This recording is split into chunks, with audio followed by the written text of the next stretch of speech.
the architecture is really beautiful. I guess I'm slightly biased now, but I think anyone who goes to Copenhagen, like even if they're not like a trained architect or know why they like something, I think people who just come to Copenhagen just can kind of feel this, not electricity like you'd feel in, say, like New York or Tokyo, but everything just works and everything is just really beautiful. And the fact that everyone's like riding bikes and the kind of like scale of all the buildings, obviously like large places like Melbourne or Sydney, it's all like high rise buildings, and you have this, it's very like New York a little bit in that sense. It's like more dark and gloomy on the streetscape. But here there's these amazing urban plazas. I think that the urban architecture in Copenhagen and around the harbour is absolutely exceptional. Hello everyone, and welcome to another Creative Insider podcast episode. My name is Georgi Leshtarski, your host, and if you haven't done it yet and you like this podcast, please do consider subscribing to this channel, also liking and commenting this video. If you're listening on Spotify or Apple Podcasts, just consider doing a good review. And also on Spotify, you can interact in the question sections if you want to say something about the episode. You can also check our social media at TCI Podcast or at TCI Podcast _EU. One is Instagram, the other is Twitter, and also LinkedIn, The Creative Insider. It's a page, or me, Georgi Leshtarski. You can find me, contact me, ask me anything about architecture, the guests, and more, whatever you're interested in, I can answer. Also, we have a possibility for you to watch this podcast live, ask your own questions. There we'll be needing to join the Creative Insider Club, The Real Insiders, on Patreon, link below in the description. It's just $5 a month. You'll just support us with a coffee, but it's very helpful for the production costs and for keep running this incredible show about architecture and design.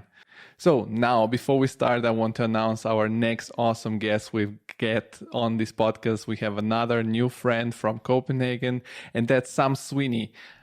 He's an Australian architect, but he moved to Copenhagen because he wanted to do this move, to move abroad from Australia. And it was super interesting to discover his impressions of the two cultures, the Australian and the Danish one, and also how he managed to move to Europe, what are his impressions. And also he talked a lot about what he does at 3XN, which is a lot related about computational design and BIM. And we all know how good that office is in that field. Also, we have had already other people from 3XN. They shared about the Key Quarter Tower. Fred Holt, the partner for Australia, was that. So go check the episode with Fred. And now enjoy the conversation with Sam. Before you start, don't forget to subscribe. Enjoy. Hello, Sam. Welcome to the Creative Insider Podcast, now officially.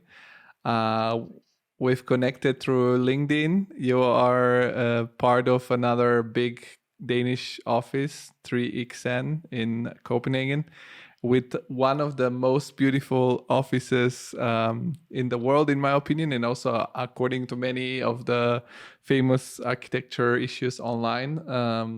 Unfortunately, due to the camera technical aspects, we cannot see, but it's beautiful. People can Google it, and there are many images of this beautiful both warehouses turned into an architectural office, completely open space with models and computers and these interconnecting spaces.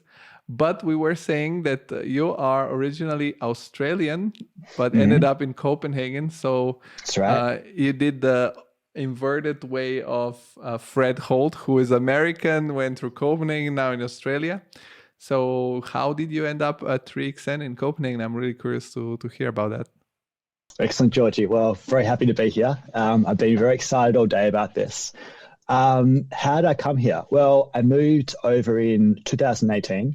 I guess coming from Australia, because we're such an isolated place down there.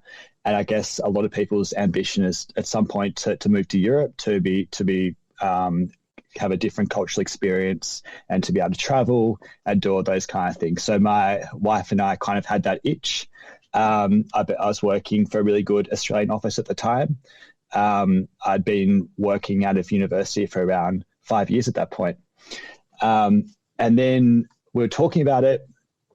And then you start to realize if you can only speak English, which unfortunately I can only speak English, your kind of options for moving over to Europe are somewhat limited. You can move to the UK, obviously, but then you can and then there are places like Denmark and then Norway or Sweden. So you kind of look at it first, the kind of world's your oyster, France, Spain, Italy, and then the kind of like harsh reality hits, and you realize that big European field has narrowed down somewhat. But in that sense, I was really lucky because working in Sydney, the firm I was working for was actually the local architect on the Quay Quarter Tower with 3XN. And then when I started thinking about it, I was like, I could potentially move over to Denmark. That might work from a language point of view, a cultural point of view. And then I sort of knew that sort of work 3XN did. And that kind of really resonated with me. And then I remember I was like very nervous about it. But one day I stumped up the courage to accost Fred at the coffee machine. And I kind of just like loitered up behind him, and I was like, oh, Fred. And he like knew who I was, but we hadn't worked on the same projects together. They were just sitting in our office. So there was about 3 or 4 people from 3XN who were working the sort of bottom part of our office. And I was like, oh, Fred, is it possible I could move over to Copenhagen and work in your office? And he's like, oh, yeah, Sam, that's an option. And then he said, do you have a portfolio? And I guess after working in the same place for 5 years, I became slightly lazy and I hadn't kept up with having a portfolio. So he was like, I worked this portfolio up over the course of a few weekends. And then I had this interview set with 2 people who were going to be here in Copenhagen. And then the other senior partner at 3XN, Alden, who was working on the fish markets at the time. So my local practice was working with 3XN both on the fish markets and on QQT. Alden happened to be in the office, and it was on a Friday night. So we kind of ended early, and we'd already had a few beers at that point, a few end of week beers. And then someone introduced me to Alden and said, Sam's thinking of moving to Copenhagen. And he's having an interview on Monday. And Alden said, in like what Alden would say, he's like, Sam, let's have this interview right now.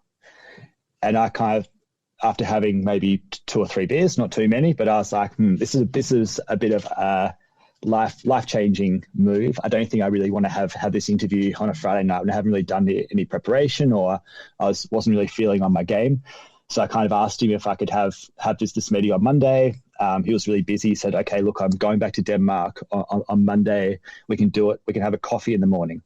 So then we went down, had a coffee, looked at my portfolio. He said, oh, yeah, Sam, I think you'd be a good fit. I'll go to Denmark today. You'll hear from me as soon as possible. And me, in a very naive way, I was like, okay, I'm the most important thing in his life now. He'll get back and he'll go to the partners and be like, I've met this guy called Sam. He's fantastic. We've got to get him in right away. So that's what I was expecting. Obviously, completely stupid. He's going to go back and see his children, his family, catch up with the other work. So that was Monday, got to Saturday, and 2 of my really close friends were having a wedding in the country, in a place called Kangaroo Valley. It's actually a place called Kangaroo Valley. And I remember the wedding ended. I was in this small bunk bed in very country Australia with very limited phone reception. I'm there like refreshing my email over and over again and just being like, I thought he's meant to get back to me. He's meant to get back to me. And then on Sunday, I said to my girlfriend, now my wife, he hasn't got back to me. Like, what's going on? And to make matters worse, my wife had gone and told everyone at this wedding we were moving to Copenhagen. So I was like, no, I didn't say I got the job. I said I was confident about the job. So in my head, I was like, what if I don't get the job? Now I have to like keep applying to Copenhagen. I can't possibly apply anywhere else because this is what we've told all our friends. So then it got to Monday, and then she's like, okay, you can message, you can follow this up now. You won't be too keen, because I was getting quite anxious about this at this stage. And then I then email, and then I got an email back on the Tuesday saying, yeah, good, Sam, we'd love to have you. Are you able to get here in 2 weeks? That was great. I said, I can't come in 2 weeks. I need to like end my affairs here. I need to resign from my job. like organize the house and everything like that. So we moved over in 2 months after that. So it was a very quick process. So the kind of like time it deciding to go to actually going was like only a matter of a few months. But we're amazingly lucky. We arrived, I don't know if you can recall, but it was the summer of 2018, and weather is such a big thing here in Denmark, both when it's good and when it's bad. So I think we arrived in the warmest summer of 100 years. And I think for anyone doing exactly the same move that I did, I definitely recommend coming over in summer as opposed to winter, because if you didn't, I don't think you'd like it and you couldn't acclimatize. But yeah, so we arrived in 2018, which is now just over 5 years. And absolutely love it here in Denmark. It's an amazing country. And it's amazing working here. For you as an Australian, was it hard to get a visa with a job proposal already for Denmark? Was it a little bit annoying, if you can say briefly how it was? Yes, it was. I think when I moved over, there wasn't as many non-EU people as there are now. I mean, this is putting my Australian hat on here. I don't think that sometimes people from the EU realize how good they have it. You can just move around to any country and there's no issues with visas. I guess I was lucky. The office applied for the visa, and then I had to go for my biometrics. I remember doing that. That was a little bit hard because I was just given a receipt and I went to the biometrics and the lady said, you need something else. Then went back to the office and they're like, we don't have that. So that was a bit of like a back and forth in that sense. But then I went to the Danish consulate in Sydney and they kind of like fix up. So it probably takes about a month or so for that whole process to kind of go. But I think it'd be a lot more difficult if you didn't have the sort of the office helping you and having their name on the visa. If you're just doing it prior to having a job, I think that'd be very difficult. And I also think especially in how Denmark works, I think it would be quite hard for people just to come to Copenhagen and apply for jobs without having any prior experience or recommendations of working here in Copenhagen. I think it works a lot based on trust and relationships. And if you haven't been here previously, then you don't really have that. But yeah, like I had times when I was frustrated with the visa process, but I don't think until you go through it, you kind of realize it is a bit tricky. But I guess in many ways it kind of has to be a little bit. So what was very eye-catching for me when I got connected to you was that you're very active in terms of BIM, computational design, all the digital tools that are used to create architecture nowadays. Was that already a skill that you had at that point that was your sort of stronghold to get into the office? Or is it something that you were interested about and then once into the office you started getting an expertise in this field?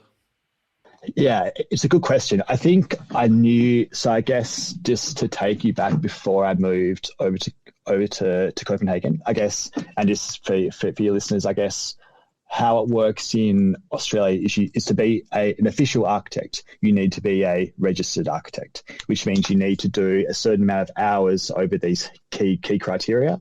So it's not like here in Denmark, if you've done your masters, you're officially an architect. In Australia, you need to do 1,000. I'm going to say 1,000 hours. It was quite a while back now. 1,000 hours across like 16 key criteria, and these could be like concept design, schematic design, working with different consultants, and a big one is working on site. So knowing how buildings are actually built, and it also touches a lot on like insurance and setting up a business. So before I moved over here, I sat my registration exams. So that was this like all the hours, and then we had to do a written and an oral exam. So then I guess while I was working on this building site, I decided to learn how to code. And I don't quite know why I did that. I think because I was kind of on site and talking to the builders and doing like sketches on the floor, I kind of wanted to offset that by doing something a little bit more theoretical, I guess. So I set myself the target to learn Python, and how I did that is I think a really key point is that if you want to learn something, you should do it wrapped around like something that you really enjoy or a passion. So like I'm really into sport. So we have this football in Australia called Australian football. I'm not sure if you've seen it, but it looks wild. hard to describe. It's kind of like, I guess, a more violent version of European football.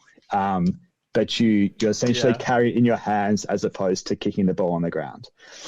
And so what I decided to do, and this is like a little bit odd, I guess, but I wanted to do some data analysis on that sport. Why I did this, I'm not sure. But basically what I learned how to scrape off the official website 20 years worth of AFL stats, like kicking, it's called hand passing, marking, goals, wins, losses. And then I went onto like a weather website and then took all of the weather from that period of time and then aligned that to all these games. And I think, and that was a really good process because it taught me how to code. And it also, I think a lot of people, and one thing I've posted about recently is like, do architects need to code? And I mean, we can talk about that after, but I think just this kind of like thought process and breaking things down into small chunks is like a really valuable tool, or how to solve puzzles is a really valuable tool that anyone can have. And you don't have to literally apply it, but just like the idea of learning something new really appeals to me. So then I learned how to code, and then I decided to learn how to use Grasshopper because I sort of hadn't done that at university. I was very focused on like more the artistic side, the conceptual side. And then I guess because I knew how to use Python, learning how to use Grasshopper I kind of felt was like quite easy because it is the same sort of like general concepts. And I'd used Rhino kind of all my architectural life and all through university. So I kind of found that really easy. So when I moved to Copenhagen, I knew how to use Grasshopper, but not like as well as I do now. And I knew how to code, but trying to find like an application to use code in architecture at that point, I found really hard. And I was trying to like shoehorn being able to use Python in like my projects all the time.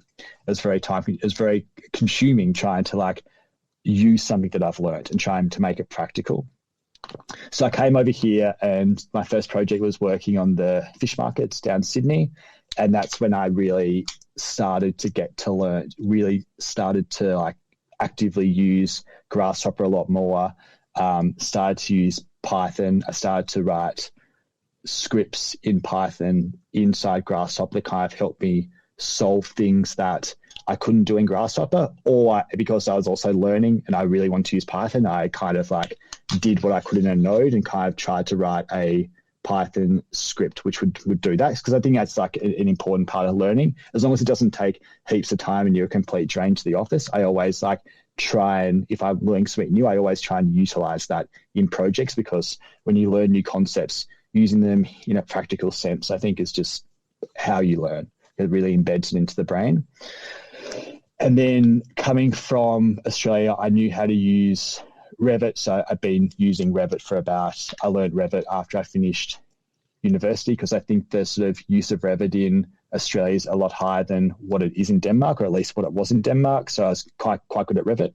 And I kind of could bridge that sort of idea of the construction side, because I had that experience on the construction side and the practical side, and you had to use Revit and Rhino. So I kind of found a little bit of that niche here in the office. And then over time, I got more into BIM and how we'd apply it and the kind of interoperability side, and leading up, I guess, until I kind of took on the role of head of BIM last August.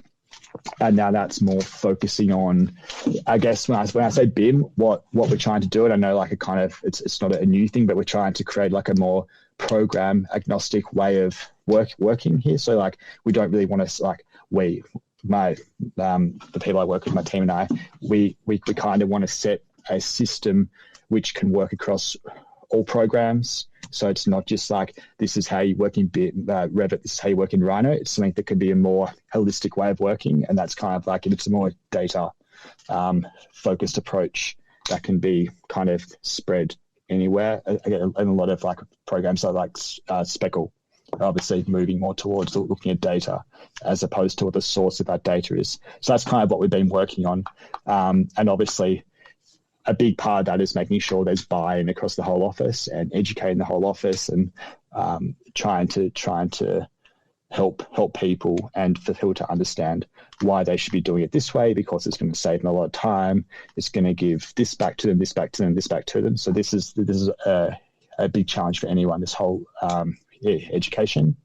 And then I guess recently, I think for the last 2 months or so, I've just been trying to do some more posts online, trying to show people what the process is here and how we do things. So I think that's sometimes lacking, like a very in-depth process of when you're in an architectural practice, how do you actually use these tools? Because a lot of the times we just use these tools because we're not working over the space of like a month. This is a year process. And we often use these computational tools just because it's the only way we can test these things over this long curve, because it's not like a linear line. We're testing and testing and testing.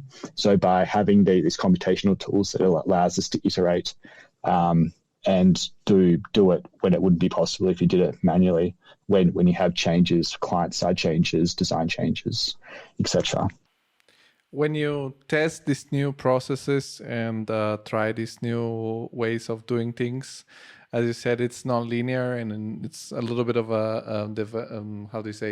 innovation process within the office. Is this something that the office gives you the time to test, or you have to test it while doing real life projects? Because, I mean, in the end of the day, it's clear that when you work at the office, they want you to produce also usually something for like the client in architecture, an architectural result. So how does it work at 3XN? Do you have like a certain amount of time or hours, or is this your exclusive task? How does that work? The answer to that, the first question is yes, and the second question is also yes, which is slightly counterintuitive, I know. So we essentially have time to build all these tools, and it's myself and a few others, but we're also embedded into these projects. So I think when it's really difficult is when the sort of people who are making these changes are also full-time on projects. I think as you alluded to, when the crunch time comes onto the project, the first thing that goes is this time to do innovation and testing. And it's just, we need to finish these drawings. We need to issue this model. We need to do this, and this. I guess in a way, we're quite lucky in that none of us are 100% on these projects. So we always have time to be testing out these new ways of working. But on the flip side, you can only really validate them and be sure they work if you do test them on projects. So I guess that's kind of half, that is answering your question, but I kind of like, it's yes and yes. It's not as if we're just doing research and we're working in a silo, because I think that's like a really bad way of working, because something can work really well in theory and it can be perfect, but as soon as you then roll it out on a project, it may not work. And then it's a complete waste of time. And it also puts like a big risk on this project that the project doesn't happen, or which you need to deliver doesn't come out.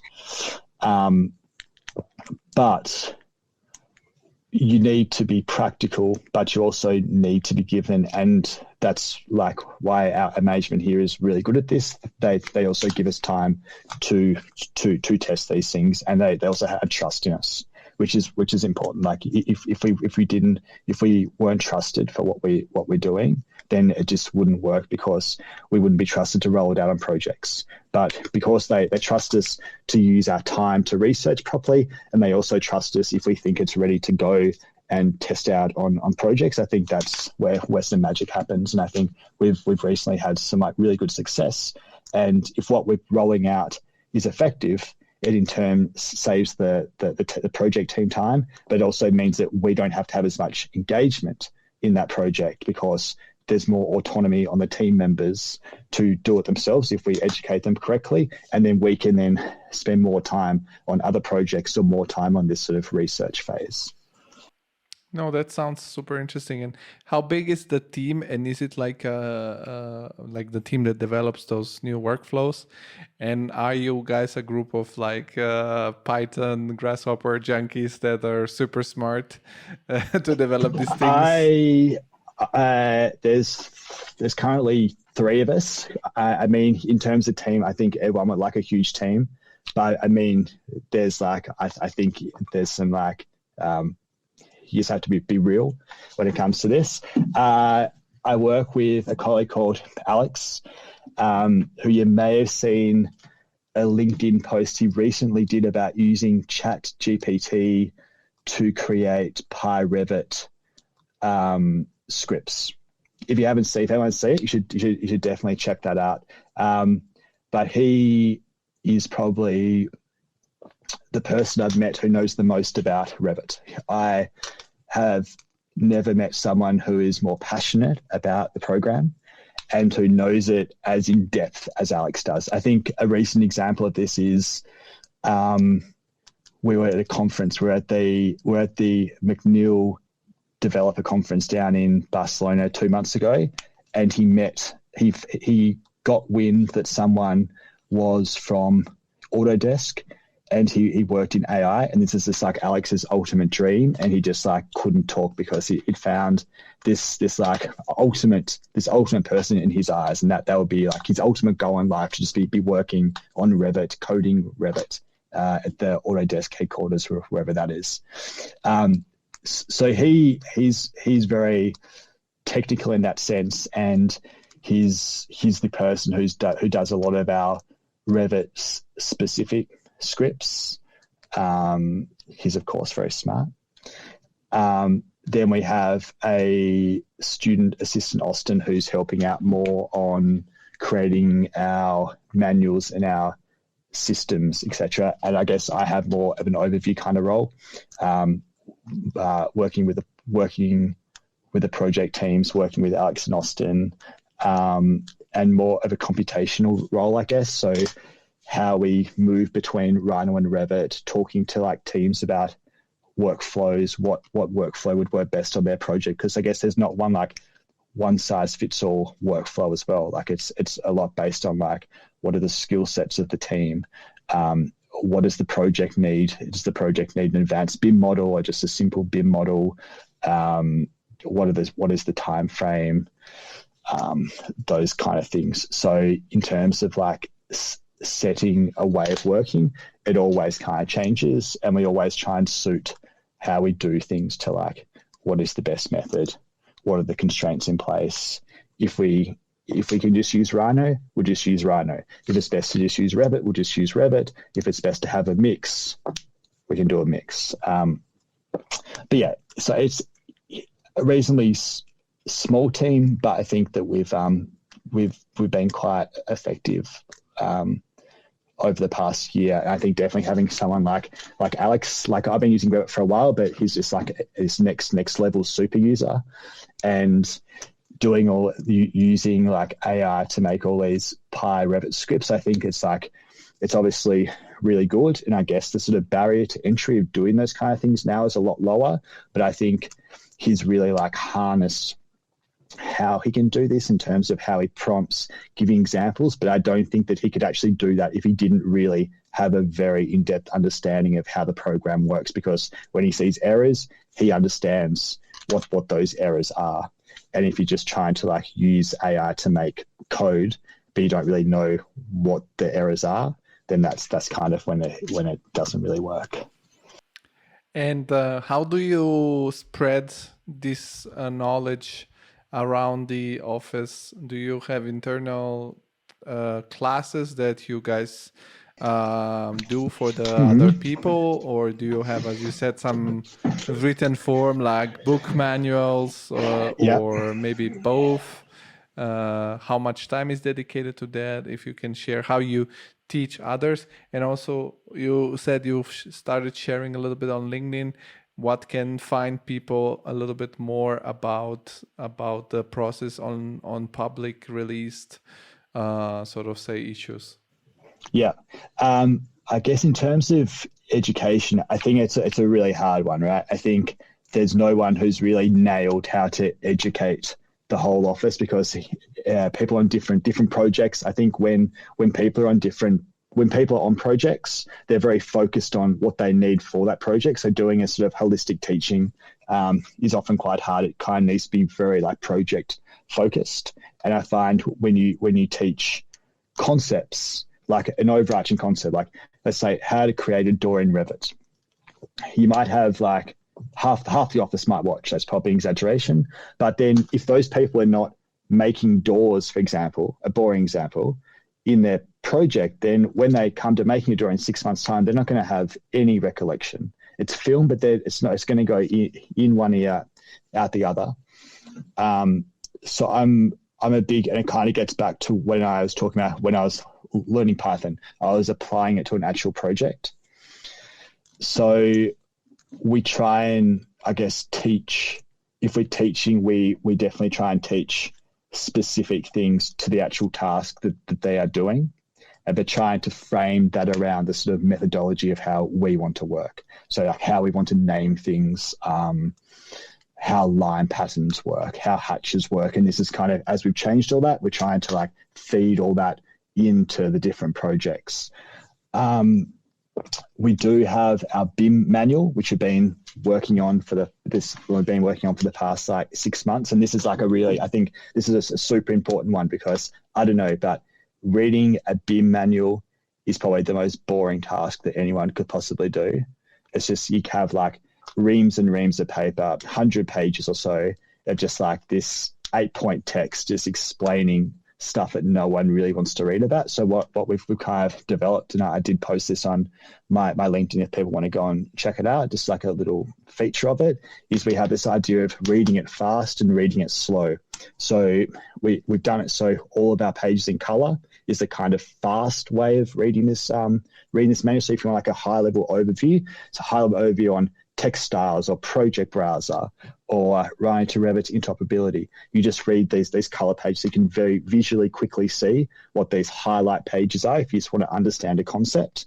And then after that, in the sort of like very literally these like black and white pages, we then go into a lot more information, because no one wants to sit there and read 100 pages, but by making it more accessible to people and more visually appealing, we are really hoping that people actively want to read this. Because I think as well, one of the issues with BIM is it's seen as kind of this sort of like less sexier version of Rhino.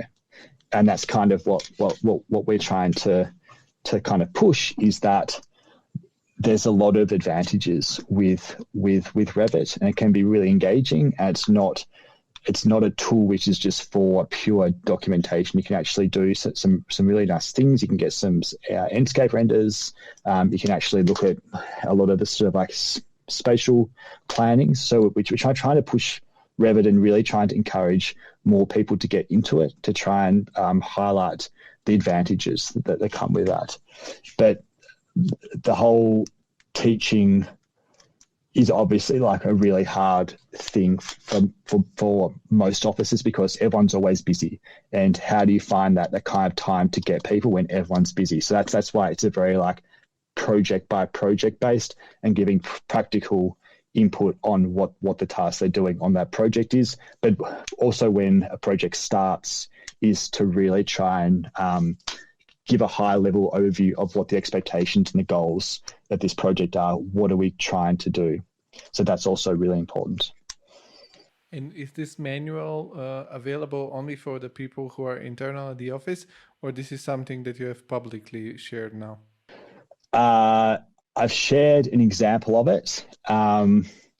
I don't think it's up to me to decide whether I share it publicly or not. I guess from an open source point of view, I'd love it if it was, and I also think that probably advantage us as an office if it did, because I think if everyone kind of does things in a very similar, logical way, then I think that's only going to advantage everyone rather than everyone kind of doing something slightly different and working in silo. I think that's like a good example now is the kind of like having to look at the carbon of buildings, and everyone's doing these LCA calculations. So every office I know, especially in Copenhagen, has their own LCA calculator tool. And I think as an architecture industry, that clearly doesn't make sense if each office is putting 2 or 3 people to make this LCA calculator tool. It doesn't make any sense. So I think from my perspective, I'd love it if it was like this, like open source, and we could all kind of do it the same way. I think as an architecture industry and how we use BIM, I know there's like lots of talks about the ridiculous expectations clients have of the BIM models from architects, all the codes that, in my opinion, just don't aid the sort of like process of the project at all. So I think it'd be better. But I don't think I can sit here and tell you that's going to be an open source project. No, however, I think it'd be nice if it was. No, of course, but maybe there is an idea because there are more and more programs and like, for example, Oliver Thomas is doing the Architect Network. Now some people in Copenhagen have started this collaboration office agency called Nordfi. So I don't know. I was wondering if maybe this is going to be also something that can be a little like, I don't know. It would be an idea to popularize also 3XN as a company to because it's a really strong parametric based architecture that often it's there. Yeah, like I'm in absolute agreement to that. I think one point is, I think one of the things in this sort of like concept we're trying to do is this idea of human and machine readable. So we're trying to make everything, and this could be across Revit or Rhino, any program, is we're trying to like just say how we name things. For a super simple example is we want to name things in a non-complicated way as possible. So people who are just reading it can know exactly what this element is. Say it's a furniture and it's a chair and it's by X company. And it's not written in a number code and a series of different, or an ISO code. It's just like you read it, and anyone, they don't have to be in the architecture industry, they would know straight away what it is. And it's in a hierarchy. So it's like furniture and how things are stacked. Furniture, and we're trying to do this into Rhino as well. So how we name our blocks, everything's furniture, then everything it's a chair, then what the make of that chair is, and just do it so people can understand it. And I think that's something that we really, as an industry, have to push for, because I think that these expectations are making it really difficult, and we're trying to be very structured. So then we pass it into scripts. Then, because you have a script, if you don't have a set way of naming things, there's no way a script can read that. So we're quite, like, I guess, rigid in a way of how we name things, and underscores and hyphens in the correct spot, so we can run it over our scripts. So it's, I guess, this idea of human readable and machine readable, but making it so we can have those both at the same time. And that's something that we spent a lot of time doing, like 2 steps forward, 1 step back, 2 steps forward, 1 step, doing that multiple times. But I think we're at the place now where we're quite happy, and when the users see it, they agree that it makes sense. No, for sure.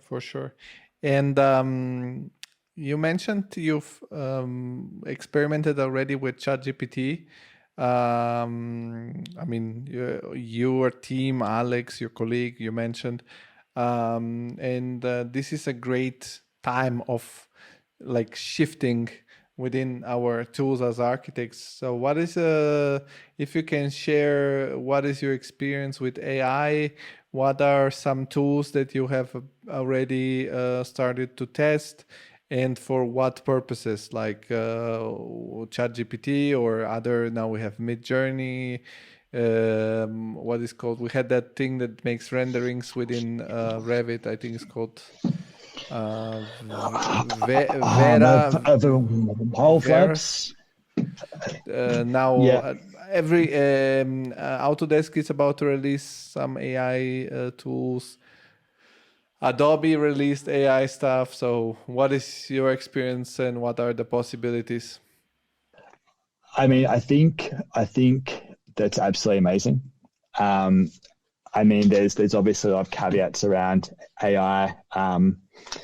I think I guess as an architecture profession, we need to try and make sure that we can kind of keep the kind of bits that we enjoy doing. There seems to be, I'm slightly from a personal point of view, a bit conscious that we don't want to pass the enjoyable bits of architecture over to AI, because what do we get left with, I guess? So I'm slightly conscious of that, but at the same time, it's an amazingly exciting time to be kind of working in architecture and working in the sort of like tech area of architecture. I know a few concrete examples that we have. I know that the render team are using Midjourney a lot, and I know there's a lot of consternation about the idea of using Midjourney for creating images or inspiration. And I think there's definitely room for that. I know lots of offices are doing that. One I think really good example that we're doing at the render team are doing is using it to just like help them create renders, like put birds, have a background for this building which has a series of birds and trees. And I think that's like a really good, just like practical example of how it can be used as your personal assistant almost. So like if you were to create your like building of a render of one of our buildings, then we wanted to create it. I think this is also happening a lot when we're working on sites that we can't necessarily get to and take our own photos of. So if we have a site, say it's in like France, and we don't have anyone there, we need to take a certain shot with a certain building in the background, and we want to have like at a certain time of year, and we want to have a certain look and feel about it. I think what our render team is, they're using Midjourney to essentially help them create this kind of look and feel and backgrounds. And so it looks like you're in that place, but you're not physically there. I think that's a really good example of using Midjourney as a personal assistant and not necessarily using it to generate images or take away the sort of like human element of it. But I think that's just like using it to help you. I know with the Firefly, which Adobe have launched in beta recently, I know we're also using that a lot. You can just like walk around to different desks and see people just using that in Photoshop just to kind of do these tasks that they'd be doing manually, and maybe like quite quick, but this is like a very fast automation of just doing those kind of tasks. So I think it's a lot of like, we're obviously doing a lot of research, but I guess we're at that kind of point now where it's going to be like a really fast slope, but we're just trying to test it out. I guess how it works on the design side of it, but also we are using it for like things like renders and imagery and writing code. Writing text is a really good obvious one. But yeah, I think it's a very exciting time to be doing architecture. But I just think that we just need to make sure that we don't cede too much ground of the things that we actually enjoy coming to work and doing. Otherwise, we may need to move to different pastures. I want to go back to something that it's probably a little bit more personal and not so architecture related. At the beginning, you mentioned that when considering moving abroad, you thought Scandinavia in general, it's something that's I don't know, similar to culturally to Australia, which in my imagination, it's not really like that, because Australia, it's like, in my imagination, super warm, and people are like a little bit chill, surfing around, I don't know, being a very open and warm people, at least the people I met and I got to know from Australia. So in which way there are some interesting similarities or differences for you between Australia and Copenhagen and in general Europe? What is your impression? I'm very curious, because I think you're the first Australian guest on our podcast. So Okay. I mean, I think culturally we're quite aligned. Maybe similar sense of humor. I know that the Danes are typically, or quite famously, quite hard to crack.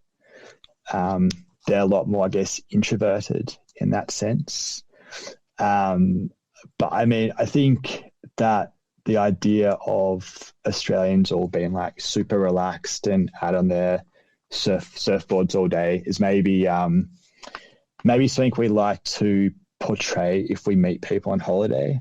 But I think in reality, it's not exactly the case. I mean, I think in general we're quite laid back people, but I think in terms of the work ethic, in terms of like work hours in Australia, sorry, it's definitely longer.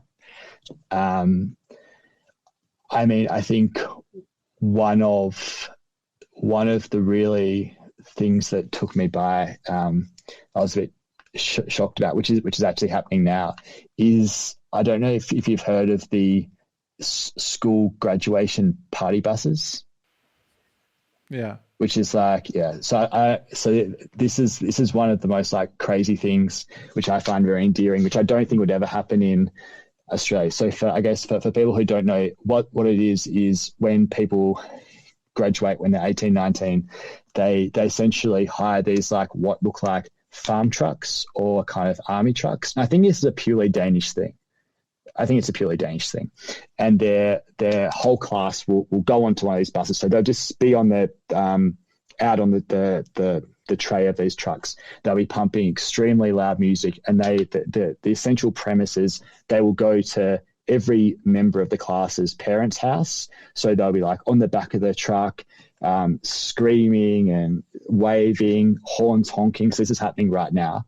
And then they'll be having a few drinks, I'm sure. Then they go to like one parent's place and they get back on the bus, drive around the city, go to the next person's house, go around the city. And it's just like, it's this crazy thing where I think there's this like, it's quite, I think it's very telling of the Danish culture, where if there's something which they hold dear, they really hold on to that.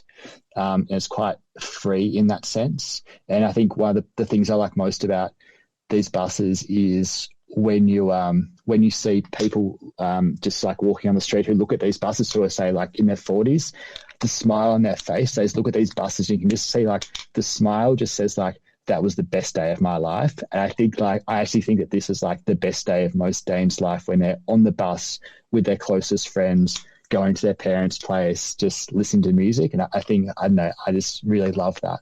And I think that's like a really intrinsic part of their culture here. That's definitely something that wouldn't happen at home. But I think that's a really like telling part of their like relaxed, open kind of culture, and also like liking to have fun, which I think is really nice. And how about the architecture? How different is making architecture in Australia compared to Denmark or Europe, in your personal opinion? I think the architecture is really beautiful. I guess I'm slightly biased now, but I think anyone who goes to Copenhagen, like even if they're not like a trained architect or know why they like something, I think people who just come to Copenhagen just can kind of feel this, not electricity like you'd feel in, say, like New York or Tokyo, but everything just works and everything is just really beautiful. And the fact that everyone's like riding bikes and the kind of like scale of all the buildings, obviously like large places like Melbourne or Sydney, it's all like high rise buildings, and you have this, it's very like New York a little bit in that sense. It's like more dark and gloomy on the streetscape. But here there's these amazing urban plazas. I think that the urban architecture in Copenhagen and around the harbour is absolutely exceptional. And I think just the fact that these lower height buildings around 4 or 5 meters, 4 or 5 levels, sorry, everyone's on their bikes. You get a lot of sun onto these streets at all times. I think just people get why it's so good, but I don't think a lot of people could really articulate why it's so nice, but just the sort of like scale and the form and the light and the sort of like, there's a lot of care about how humans or how people actually use these spaces. It's not, we're going to put a park bench here because we have funding and the clients told us that we want to put a park bench there because that's probably a good thing to do. They put a bench there because that's where people would walk their dog, and at this time in the morning they would want to sit down on this bench. So I think it's like everything is, there's a reason for everything, and there's more of a sort of human centric reason for doing these things rather than something that's driven from a potentially financial point of view. And I also say that with acknowledging there's some fantastic architecture in Australia, but I think that the sort of like care to the human scale in Denmark or in Copenhagen is just like out of this world. I think a lot of that like stems from the appreciation of just like design in Denmark that I don't think a lot of other countries have. You can meet someone who you would think would have no interest in design or architecture, but they will always talk about what kind of chair have they got at their dining room table. And I think that like no other country would have that. But like if you were to pick people off the street here in Copenhagen, most of these people could tell you what type of Danish design chair is in their kitchen. And I think that's sort of like intrinsic level of love and appreciation brings an expectation. And I think that they're sort of like held to account to sort of match the expectation in their everyday life and how the urban spaces work. And I mean, it's amazing here from an architectural point of view. I don't think there's anywhere I'd rather work, and there's an amazing concentration of good architecture firms in Copenhagen that really helps that out too. Yeah, I mean, we have done also last year with the Creative Insider a series of vlogs, visit Copenhagen like an architect. So if people are curious, we went through a lot of different projects and places, and it's really a beautiful city, and you can feel really the craftsmanship and as I said, this 100%. this thoughtful way of building the space that surrounds you. And I'm really curious, more or less, how it is your daily work life in Copenhagen, if you can walk us through quickly through your daily routine as an architect in Copenhagen at 3XN as a also computational design expert. Okay. I guess most people try and paint a very rosy picture of what it is like in Copenhagen. I remember when I was working in Sydney and Fred did a presentation to our office, my old office, and he's like, oh yeah, we work starts at 9 and we're home by 5, and on a Thursday we're home by 4 o'clock, and everyone's like, oh yeah, that's you're just trying to get people over. It's not true, but it actually is true. We have very good, I guess, work hours. There's a real appreciation in Denmark that like work is not the most important thing. I think that the idea of family or enjoying life in Denmark is held really dear. So that is the most important thing. Like most people enjoy work, but it's not the sort of like center of your existence. I mean, it's now, what's the time? It's just past 8 o'clock here, and it's light outside, so it doesn't get dark here until like 10:30. at this time. So you really have that opportunity to have like a second day after you finish work.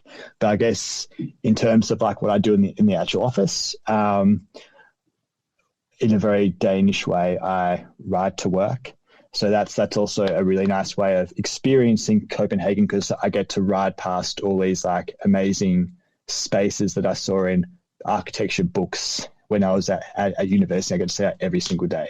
So I think that's really nice, and like that's the most quintessential Copenhagen experience you can possibly have, on your bike, riding over the harbour, past these amazing pieces of architecture. So that's obviously like a really inspiring start. We typically have projects. I mean, as I kind of like alluded to before, I guess time is like, I guess my kind of time's in meetings. So I'd have like a portion of meetings, so probably like 2 hours or so of meetings each day. And then I always try and get involved in the projects. So sort of like two projects I'm sort of like helping out on a more hands-on level now. They're both in the UK, and the sort of like systems that they're using are not the same, because they're a different scale, have a different skill set on the team, a different timeline. So it's just trying to really, and this goes back to your education question previously, trying to be like just really hands-on in making sure that they kind of do things in the way that we want. And I think by being really, really hands-on and practical, I get to sort of see what is not working. I think that's like one of the most important things. If things don't work, you need to learn from that. There's no like ivory tower that I sit in where I say, well, my way is the best way. If it doesn't work, that's your problem. I think we're all I think the sort of best people in their job are very amenable to getting negative feedback. Obviously, positive feedback is also nice, but what we're not doing, and what we should be doing different. So then that's sort of that portion. So that probably makes up around a third of my day, and then the sort of extra third is working on like our scripts, or better ways we can do things, different Rhino to Revit automations, doing research on AI, trying to improve workflows, or just trying to talk with other people. Like I think a really big one now is, as I mentioned before, how we're going to do all of the LCAs on that project. So trying to talk to different people in the office, people involved in how the facade is built up and what the impact of carbon is on the facade, and how that keys into if we're doing an adaptive reuse building, and sort of trying to kind of link up all those dots. And I think that's sort of something I've been focusing over the past few months of, like, you have different portions of the office and trying to link those different dots up so there's not the same people doing the same work. You don't have people in the architecture team who are looking at creating blocks in Rhino of furniture, and the same people in the interiors team is doing that. Just those kind of things. So making sure I've got like a good overview of what everyone's doing, but trying to be like really practical and hands-on, and not working from a purely theoretical point of view, which I think if you just work in theory, like I said, and you don't like know the sort of nuts and bolts, then I think that's when you got problems. So that's my kind of everyday. And I guess just to make it, to go past the sort of office hours, I've been trying to swim after work every night, just out here, if I'm going right. So just trying to make the most of the summers, because you need to make the most of the summers, because if you didn't make the most of the summers, the winters I don't think are worth it. Yeah, I totally can imagine that, because I said I visited last year in May, and it was quite chilly still. I would like to conclude. We got a very interesting question from the audience. They're asking what kind of softwares or tools are used for sustainability aspects of the projects during the design process, analysis, and modeling. Okay, good question. One thing we're definitely trying to implement here is to be able to do more LCA, more carbon analysis earlier on. And so I guess at the moment we're doing a lot of our carbon analysis kind of like once we pass the sort of concept phase. But what we're trying to do is sort of push the sort of early analysis. It's not going to be like accurate. This is your carbon number and it's X. There's a kind of system that we're working on. It's not a traffic light system, but it's just trying to kind of give people an understanding of how they can be more informed to the sort of like environmental aspects in terms of the form or what materials are being used, or kind of big things in terms of like LCA is what is the grid spacing. And you wouldn't really think that. I think like a lot of people think if I use timber, is going to be more environmentally friendly, or if I don't use as much glass or there's more solid. So there's this real like material trade-off as well. So we're trying to just create a kind of like own system. It hasn't been finished yet, but just kind of like a checkbox that different people can use in the early concept about just giving them a bit of high level advice. If you do this, then the maximum grid spacing you can use is say like 6x6 or 9x9, which will then have a negative impact on that. And that's definitely something that we're trying to put into projects a lot earlier. So that's kind of more of the kind of carbon-based things. We have a team that does wind analysis, light analysis, and that's typically our models taken directly from Rhino, and most of the analysis happens in Grasshopper scripts. The vast majority of our early analysis would be done from Rhino models, and typically using Grasshopper and the excellent plugins you can get inside Grasshopper. Most of the LCA stuff is kind of more bespoke at the moment. In the early phases, this kind of system I was talking about, and then we're now looking at third parties, which are now popping up about how to do more detailed LCA calculations as the architectural process goes on. It can be more accurate about all those kind of things. But yeah, like I would focus on Rhino for sure, because that's our sort of main tool. I definitely find in Denmark, because there's a lot of focus on the design, we typically use Rhino a lot longer into the process than what we would use in Australia or the UK, for example, where you move into Revit earlier because there's more of a thirst from your sort of clients to get early feedback on costing.